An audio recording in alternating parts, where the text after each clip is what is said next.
Alright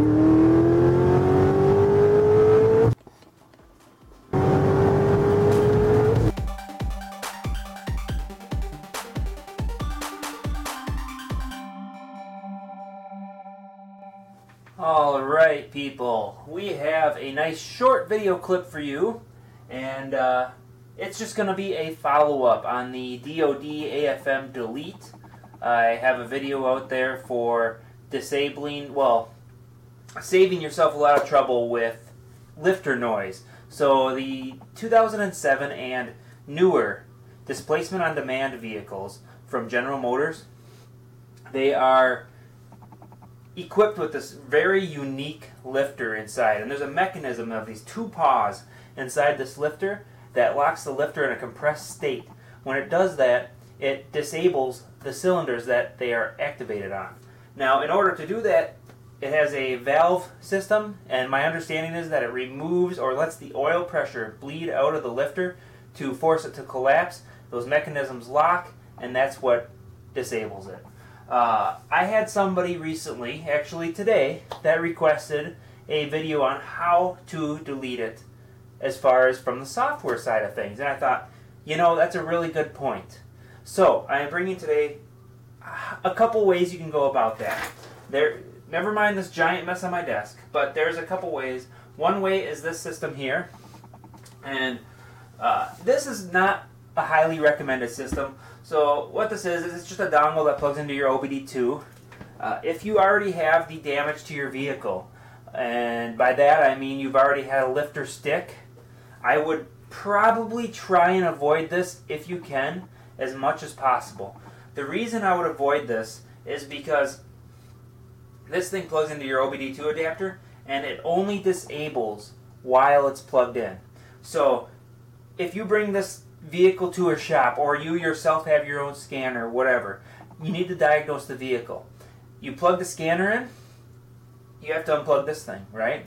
So now you go for a drive with your scanner plugged in, trying to diagnose something, or the technician working on your vehicle does, and now it's not disabling that system. So you're going to be driving down the road, it's going to turn the system on, next thing you know, tick, tick, tick, tick, tick, you have a misfire.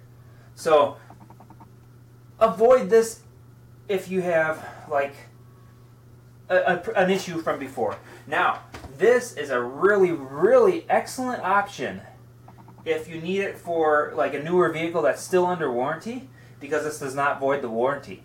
It just tells the computer behind the scenes, hey, don't turn this on, don't turn this on, and it will prevent you from having the problem. And then once you get out of warranty, do the proper delete via the tune. Or if you just want to be a little bit cheaper, don't have access, sorry about the fan turning on, don't have access to a tuner that can actually tune it out, then this is kind of a decent option too. However, the best way to do it is with a laptop and to tune it out.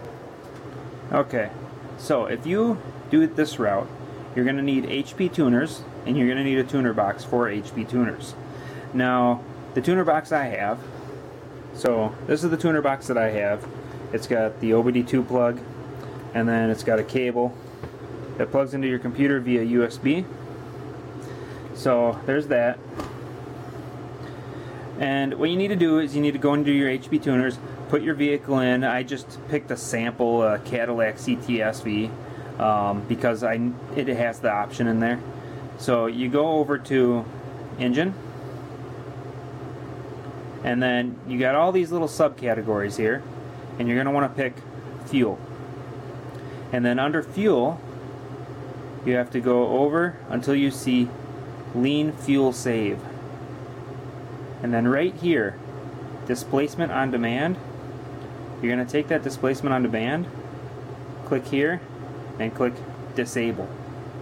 Now it's disabled, you go ahead, close this out, and then you have to flash the computer. So then you would go ahead and do your new flash.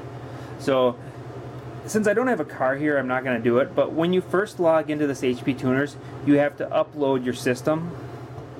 So when you first boot this up, you're going to want to go right here, and it says, when you put your mouse over it, says read vehicle, and that is how you're going to get your vehicle information. And then this one is to write to vehicle after you're done changing the settings. So read vehicle, change the settings I suggested, and then write to vehicle, and follow the prompts that they give you on here. And by following those prompts, you'll be able to successfully change your vehicle. With that said, like, share, subscribe. Be sure to hit the notification bell if you haven't already, and you like these videos. I will keep them coming. If you have any requests, more than willing to do the request. I'm going to probably be doing another tool tip video because I had a request for that as well. I just haven't got around to it. I got a whole arsenal of tool tips to give. So,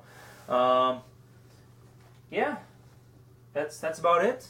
Thanks for watching, and I hope to see you on another episode of whatever I come up with next.